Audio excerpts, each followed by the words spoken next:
Once upon a midnight dreary, while I pondered, weak and weary, over many a quaint and curious volume of forgotten lore, while I nodded, nearly napping, suddenly there came a tapping, as of someone gently tapping at my chamber door. "'Tis some visitor," I muttered, "tapping at my chamber door. Only this and nothing more." Ah, distinctly I remember it was the bleak December, and each separate dying ember wrought its ghost upon the floor. Eagerly I wished the morrow, vainly I had sought to borrow from my books surcease of sorrow, sorrow for the lost Lenore, for the rare and radiant maiden whom the angels name Lenore, nameless here for evermore. And the silken, sad, uncertain rustling of each purple curtain thrilled me, filled me with fantastic terrors never felt before, so that now, to still the beating of my heart, I stood repeating, "'Tis some visitor entreating entrance at my chamber door, some late visitor entreating entrance at my chamber door. This it is, and nothing more." Presently my soul grew stronger, hesitating then no longer. "Sir," sighed I, "or madam, truly your forgiveness I implore. But the fact is I was tapping, and so gently you came. But the fact is I was napping, and so gently you came rapping, and so faintly you came tapping at my chamber door, that scarce was sure I heard you.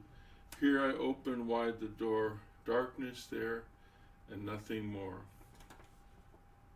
Deep into that darkness peering, long I stood there, wondering, fearing, doubting, dreaming dreams no mortal ever dared to dream before. But the silence was unbroken, and the stillness gave no token. And the only word there spoken was the whispered word, "Lenore!" This I whispered, and an echo murmured back the word "Lenore." Merely this and nothing more.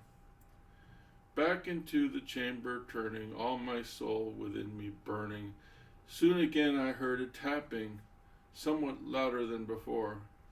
"Surely," said I, "surely that is something at my window lattice. Let me see then what there it is, and this mystery explore. Let my heart be still a moment, and this mystery explore. 'Tis the wind and nothing more." Open here I flung the shutter, when with many a flirt and flutter in there stepped a stately raven of the stately days of yore. Not the least obeisance made he, not a minute stopped or stayed he, but with mien of lord or lady, perched above my chamber door, perched upon a bust of Pallas just above my chamber door, perched and sat and nothing more. Then this ebony bird, beguiling my sad fancy into smiling, by the grave and stern decorum of the countenance it wore. "Though thy crest be shorn and shaven, thou," I said, "art sure no craven, ghastly grime and ancient raven, wandering from the nightly shore. Tell me what thy lordly name is on the night's Plutonian shore." Quoth the raven, "Nevermore." Much I marvelled this ungainly fowl to hear discourse so plainly, though its answer little meaning, little relevancy bore, for we cannot help agreeing that no living human being ever yet was blessed with seeing bird above his chamber door, bird or beast upon the sculptured bust above his chamber door, with such name as Nevermore.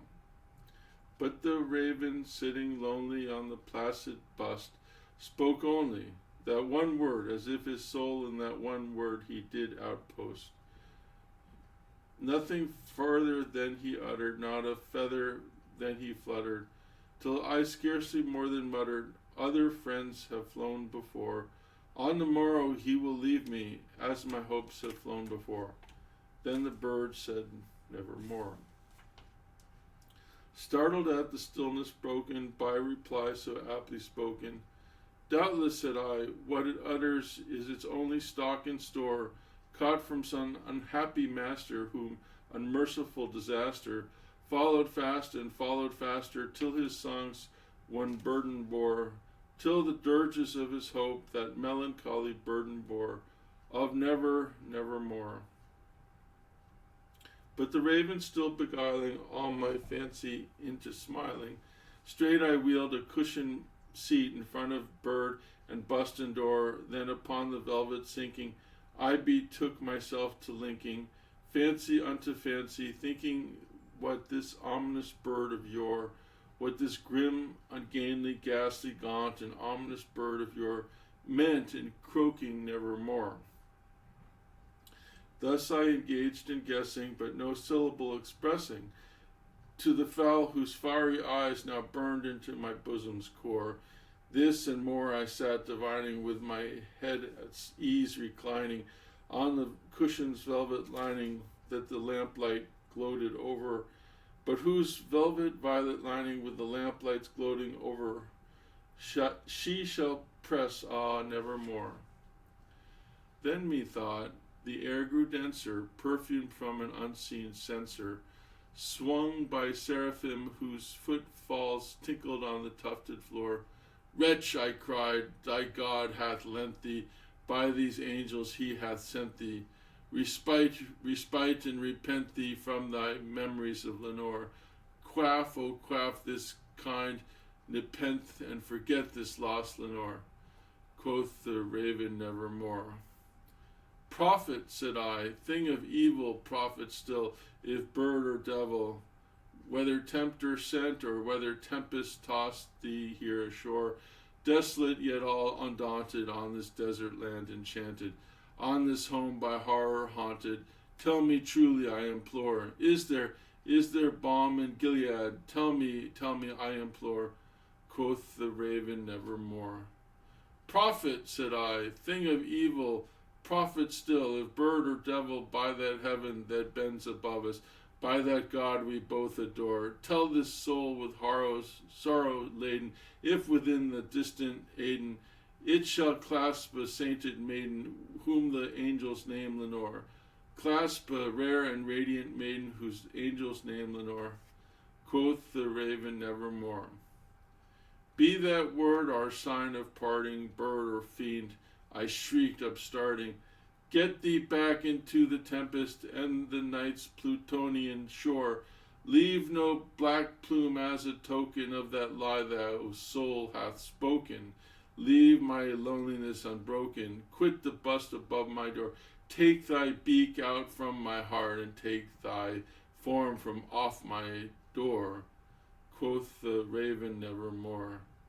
And the raven never flitting, still it is sitting, on the pallid bust of Pallas just above my chamber door, and his eyes have all the seeming of a demon's that is dreaming, and the lamplight over him streaming throws his shadow on the floor, and my soul from out that shadow that lies floating on the door shall be lifted nevermore.